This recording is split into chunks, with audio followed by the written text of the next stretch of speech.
यूरोपीय संघ और आसियान का अध्ययन करने के बाद अब हम तीसरा टॉपिक चीन की अर्थव्यवस्था का उत्थान और चीन में आए हुए बदलाव को देखेंगे कि कैसे चीन आज विश्व की तीसरी महाशक्ति बनकर उभरा है।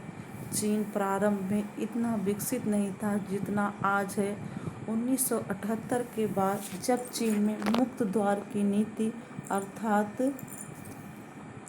व्यापार संबंधित नियमों में ढील दी और बाहरी कंपनियों को निवेश करने के लिए आमंत्रित किया, तभी से चीन इतना विकास किया और विकास कर आज विश्व की तीसरी महाशक्ति बनकर उभरा है। आज चीन विकास के शिखर पर पहुंच गया है। आज हर राष्ट्र चीन के साथ व्यापारिक संबंध बनाना चाहता है। हम चीन की अर्थव्यवस्था के विकास को पढ़ने से पहले हम चीन के ऐतिहासिक पृष्ठभूमि को जानेंगे। 1949 में माओ के नेतृत्व में साम्यवादी क्रांति हुई थी, जिसके फलस्वरूप 1949 में चीन में एक साम्यवादी साम्राज्य की स्थापना हुई। उसके बाद चीन में आर्थिक व्यवस्था के सोवियत संघ के मॉडल के अपनाया गया और सोवियत संघ के मॉडल के अनुसार राजनियंत्रित व्यवस्था को अपनाया गया, क्योंकि सोवियत प्रणाली मुख्यतः राजनियंत्रित व्यवस्था पर आधारित होती है। चीन ने राजनियंत्रित व्यवस्था अपनाई, इसलिए हर क्षेत्र पर राजनियंत्रण स्थापित किया। चूँकि 1949 में जब चीन में साम्यवाद स्थापित हो गया, तो चीन ने अपने आप को सोवियत खेमे में शामिल कर लिया और पूंजीवादी दुनिया से पूरी तरीके से दूरी बना ली। ऐसे में उसके पास अपने संसाधनों से गुजारा करने का अलावा कोई चारा नहीं था। चीन ने खेती से पूंजी निकालकर उद्योगों में लगाते थे, फिर इसी पूंजी से वे उद्योग धंधे करते थे। और इनके पास विदेशी मुद्रा नहीं थी, क्योंकि इन्होंने बाहरी व्यापार पर पूरी तरीके से प्रतिबंध लगा दिया था। व्यापार नहीं था इनका किसी के साथ। चीन आयातित सामान घरेलू स्तर पर बनाने लगा, अर्थात चीन सारी वस्तुएं अपने क्षेत्र में ही बनाकर उसके अनुसार जीवन निर्वाह करने लगा और बाहरी दुनिया से पूरी तरीके से व्यापारिक संबंध और जुड़ाव को ख़त्म कर लिया। इन सब के होने के बाद भी चीन विकास के धीरे धीरे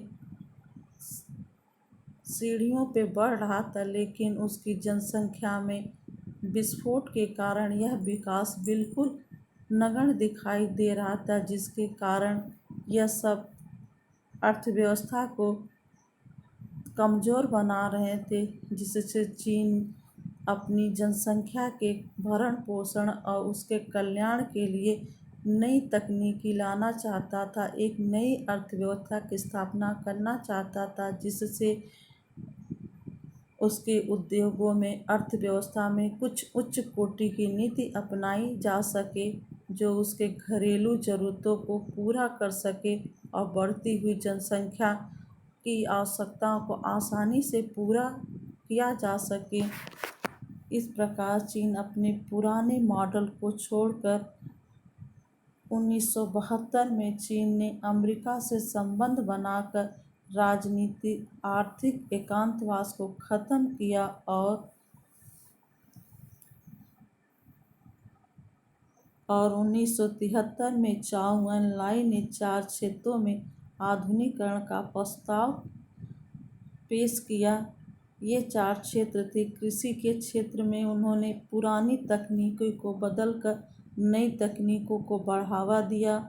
उद्योगों को जो लघु पूंजी पर आधारित थे, उसे बाहरी कंपनियों के निवेश के माध्यम से बड़े बड़े उद्योग लगाए। सेना को भी आधुनिक ढंग से प्रशिक्षित किया। विज्ञान और प्रौद्योगिकी के क्षेत्र में भी चीन ने विभिन्न राष्ट्रों से संबंध बना के नई नई तकनीकी विकसित की और ये सब विकसित होने के बाद 1978 में देंग सियाओपिंग ने मुक्त द्वार की नीति अपनाकर व्यापार के लिए मार्ग खोल दिए। उसके बाद से चीन का व्यापार बहुत बढ़ा और चीन अब बहुत आगे निकल आया। अर्थात 1978 में चीन ने मुक्त द्वार की नीति मतलब बाहरी दूसरे देश की कंपनियों को भी अपने यहाँ निवेश करने व्यापार करने के लिए पूरी तरीके से छूट दे दी। बस केवल कुछ आर्थिक क्षेत्रों को अपनी सुरक्षा में रखा और लगभग सब क्षेत्रों को विदेशी कंपनियों को निवेश करने के लिए पूरी तरीके से मुक्त कर दिया कि वे बाहरी कंपनियां आएं और यहां उद्योग धंधे लगाएं। इस प्रकार 1978 में मुक्त द्वार की नीति अपनाने के फलस्वरूप चीन का व्यापार बहुत बढ़ा और चीन बहुत आगे निकल आया। अब उसके पास विदेशी मुद्रा की कोई कमी नहीं। यह दूसरे देशों में निवेश कर रहा। विकास की रफ्तार को देखकर ऐसा लग रहा है कि 2040 तक दुनिया की सबसे बड़ी अर्थव्यवस्था बन जाएगा। इस प्रकार चीन ने सोवियत संघ के राष्ट्रों के द्वारा अपनाई गई शॉक थेरेपी मॉडल को नहीं अपनाया बल्कि अपनी अर्थव्यवस्था का धीरे धीरे विकास किया और धीरे धीरे इसे आधुनिकीकरण और मुक्त द्वार की नीति के द्वारा अग्रसर किया, जिससे आज चीन की अर्थव्यवस्था एक विकसित अर्थव्यवस्था के रूप में उभरी है। और उसने अपनी व्यवस्था में धीरे धीरे चेंज लाया। उसने धीरे धीरे हर क्षेत्र में एक औद्योगिक क्रांति लाई ताकि लोग उसे आसानी से समझ सकें और सीख सकें और अपना विकास कर सकें। इसी धीरे धीरे विकास करने की नीति के कारण ही आज चीन विश्व की तीसरी सबसे बड़ी अर्थव्यवस्था के रूप में उभरा है, जिसके कारण आज सभी राष्ट्र उसके साथ व्यापारिक संबंध स्थापित करना चाहते हैं। 1978 के बाद 1982 में चीन ने खेती का भी निजीकरण कर दिया ताकि खेती में भी अच्छी किस्म के बीज, अच्छी किस्म के औजारों का प्रयोग किया जा सके ताकि इतनी बड़ी जनसंख्या का भरण पोषण किया जाए। इसलिए 1982 में चीन ने खेती का भी निजीकरण कर दिया, जिससे विकास की चरम अवस्था की प्राप्ति हुई और खेती का भी तेज़ी से विकास होने लगा। और 1982 के बाद फिर 1998 में उसने उद्योगों का भी निजीकरण कर दिया, जिससे अर्थव्यवस्था और भी विकसित होने लगी। इस प्रकार चीन ने धीरे धीरे नई नीतियों को अपनी अर्थव्यवस्था में शामिल किया, जिससे उसकी अर्थव्यवस्था पूरी तरीके से विकसित होने लगी और लोग भी उस विकास में सहयोग करने लगे। इस प्रकार इन नीतियों को अपनाने के बाद चीन का विकास और रफ्तार से हुआ और तेज़ी से अर्थव्यवस्था विकसित हुई। खेती का निजीकरण करने से ग्रामीण आय में भी बढ़ोतरी हुई। ग्रामीण उद्योग धंधे तेज़ी से बढ़ने लगे और लोग अपनी आमदनी की चाह में और अच्छे से काम करने लगे, जिससे उनकी आमदनी, उनका जीवन स्तर सभी कुछ सुधरा। उद्योगों का निजीकरण करने से विदेशी मुद्रा बढ़ी और चीन को बाहरी देशों से व्यापार करने के लिए बहुत सारी मुद्राएं उसके पास इकट्ठा हो गई, जिससे आज चीन हर देश के साथ व्यापार करने में सक्षम है और उसके पास हर एक विदेशी मुद्रा है, जिससे वह और बाहरी कंपनियों को अपने यहाँ निवेश के लिए आमंत्रित कर सकती। इस प्रकार चीन द्वारा धीरे धीरे व्यवस्था में चेंज के कारण ही उसकी अर्थव्यवस्था पूरी तरीके से विकसित हो गई और आज विकास के चरम लक्ष्य पर पहुंच गया है। इन सब नीतियों को अपनाने के बाद 2001 में चीन ने अपनी अर्थव्यवस्था का और खुलापन स्टार्ट किया। इसने 2001 में WTO का सदस्य बन गया और उसकी सदस्यता स्वीकार कर ली, जिससे चीनी अर्थव्यवस्था वैश्विक अर्थव्यवस्था बन गई। आज विश्व का हर राष्ट्र उसके साथ व्यापारिक संबंध स्थापित करना चाहता। चीन के इतना विकास करने की वजह से ही उसके पुराने दुश्मन भी दुश्मनी भूलकर आज उसके साथ व्यापारिक संबंध स्थापित करना चाहते हैं। जैसे अमेरिका, रूस, जापान, आसियान सभी पुराने विवादों को भुलाकर इससे व्यापार के लिए तैयार। इस प्रकार चीन ने जहां सोवियत प्रणाली के विघटन के फलस्वरूप आज़ाद हुए देशों ने अपनी अर्थव्यवस्था के विकास के लिए शॉक थेरेपी मॉडल को अपनाया था, वहीं चीन ने इस मॉडल को न अपनाकर बल्कि अपनी अर्थव्यवस्था में धीरे धीरे चेंज लाया और पूंजीवादी अर्थव्यवस्था को स्वीकार किया, लेकिन उसे एकाएक स्वीकार नहीं किया बल्कि धीरे धीरे और थोड़े थोड़े क्षेत्रों में इसका प्रवेश किया ताकि अर्थव्यवस्था धीरे धीरे विकास के चरण को छू सके। इस प्रकार आज चीन की अर्थव्यवस्था विश्व की तीसरी सबसे बड़ी अर्थव्यवस्था है। आज चीन हर एक चीज़ को बनाता है, लेकिन चीन की चीज़ें सस्ती और अच्छी तो होती हैं, लेकिन उसमें गुणवत्ता की कमी होती है,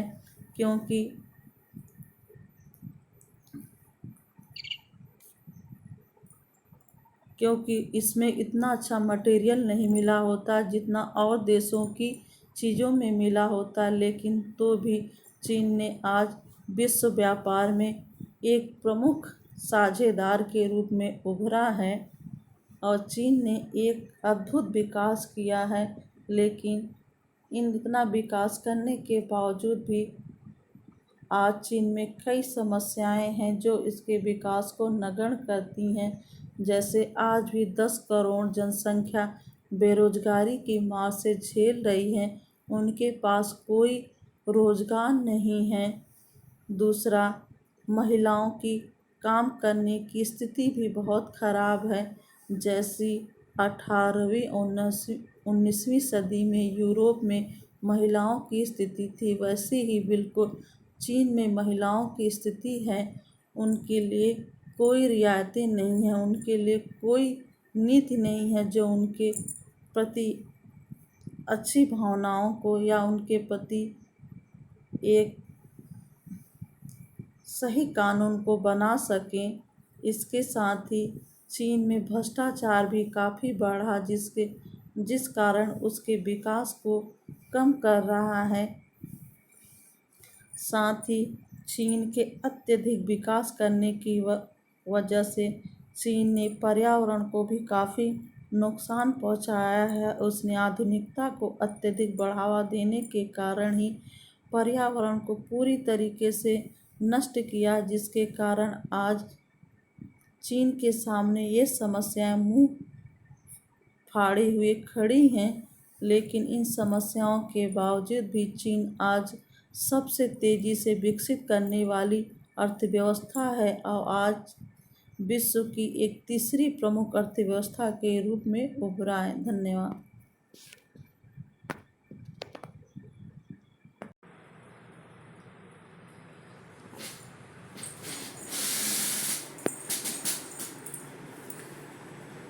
चीन की अर्थव्यवस्था का विकास और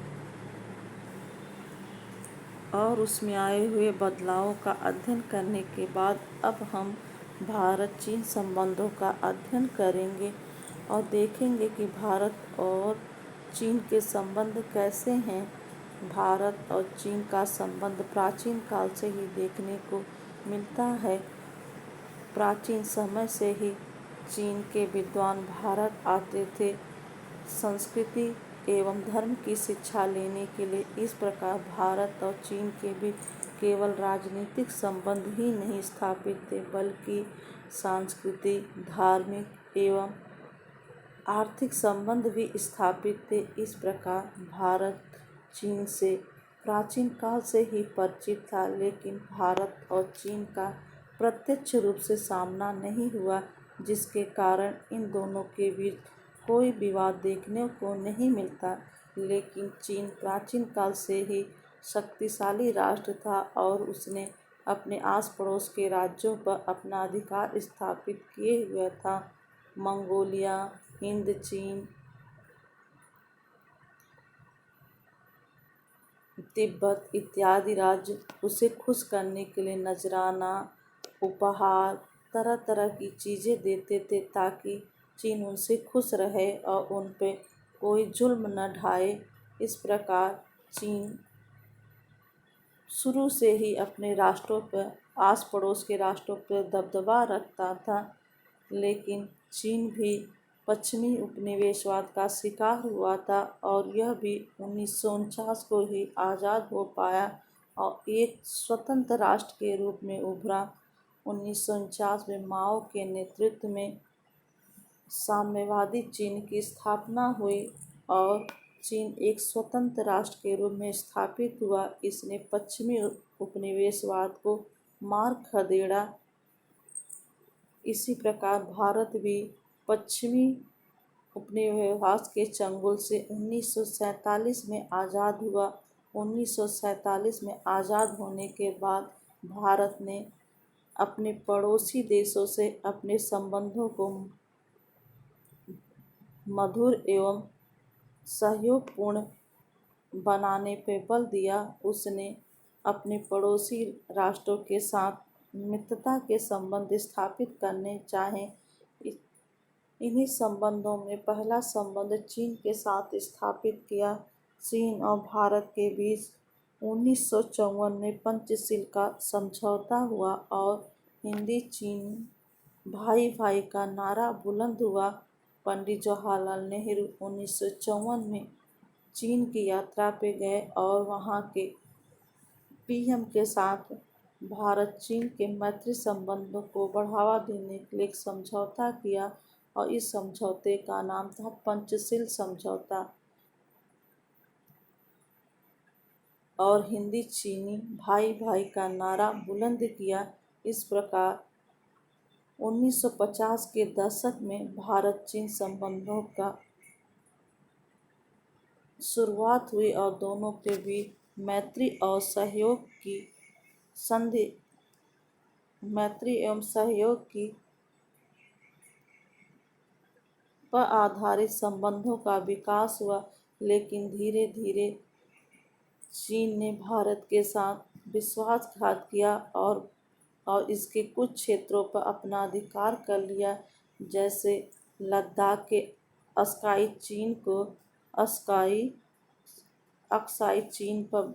चीन ने अपना दावा पेश किया और इस पर अपना कब्जा कर लिया, जबकि यह क्षेत्र भारत है। इस क्षेत्र को लेकर दोनों राष्ट्रों के बीच काफ़ी विवाद बढ़ा, जिससे युद्ध तक की नौबत आ गई। और दूसरा विवाद इनके बीच अरुणाचल प्रदेश के कुछ क्षेत्रों को लेकर है। आज भी चीन अपने मैप में अरुणाचल प्रदेश के कुछ हिस्सों को अपने क्षेत्र के रूप में प्रदर्शित करता है, जिससे भारत काफ़ी नाराज हुआ और इन विवादों को लेकर ही भारत और चीन के बीच 1962 में युद्ध हुआ, जिसमें भारत सैनिक रूप से पराजित हुआ और भारत चीन के संबंध पूरी तरीके समाप्त हो गए। उसी समय तिब्बत के धर्मगुरु दलाई लामा भी भारत में आकर शरण लिए, जिससे चीन बहुत नाराज हुआ और कहा कि यह पंचशील सिद्धांतों को तोड़ता है। पंचशील सिद्धांत करता है कि कोई किसी के मामले में हस्तक्षेप नहीं करेगा, लेकिन भारत ने शरण दी, इसीलिए चीन चीन भारत पे भड़क उठा और इसको पूरी तरीके से अपना अपमान माना। इस प्रकार सीमा विवाद और शरण देने के आधार पर भारत और चीन के संबंध काफ़ी खराब रहे, लेकिन धीरे धीरे चीन में राजनीतिक सत्ता में परिवर्तन हुआ, जिसके फलस्वरूप दोनों के रिश्तों में 1976 तक तो दोनों के कूटनीतिक संबंध खराब रहे, लेकिन बाद में धीरे धीरे इनके संबंधों में सुधार आया और फिर से भारत चीन जो है एक दूसरे से व्यापारिक संबंध स्थापित करने के लिए तैयार हो गए। भारत चीन संबंधों को पुनः प्रारंभ करने के लिए 1988 में राजीव गांधी ने चीन का दौरा किया और चीन के साथ कुछ व्यापारिक संबंध कुछ समझौते किए, जिसके फलस्वरूप भारत और चीन संबंधों का पुनः प्रारंभ हुआ और 1999 के बाद व्यापार में 30% सालाना वृद्धि हुई। अर्थात चीन के साथ व्यापार करने के फलस्वरूप भारत में 30% सालाना वृद्धि हुई, क्योंकि भारत सबसे ज़्यादा वस्तु आयात चीन से ही करता है। चीन ही उसकी ज़रूरत की वस्तुओं को भारत में निर्यात करता। इस प्रकार भारत का सबसे प्रमुख व्यापारिक साझेदार आज चीन है और चीन का भी सबसे बड़ा व्यापारिक बाजार भारत है। इसलिए भी चीन भारत के साथ मैत्री संबंध स्थापित करना चाहता, क्योंकि अगर भारत के साथ अगर दुश्मनी करेगा तो भारत उसकी वस्तुओं को नहीं खरीदेगा, जिससे चीन की अर्थव्यवस्था भी चौपट हो जाएगी। इस कारण ही दोनों देश एक दूसरे को समर्थन देते हैं और एक दूसरे के साथ व्यापारिक संबंध स्थापित करते हैं और विवादित मुद्दों पर बात करने को दोनों तैयार हुए हैं और इन सीमा विवादों को भुलाकर वे व्यापारिक संबंध स्थापित करना चाहते हैं, ताकि दोनों की अर्थव्यवस्था का विकास हो सके। धन्यवाद।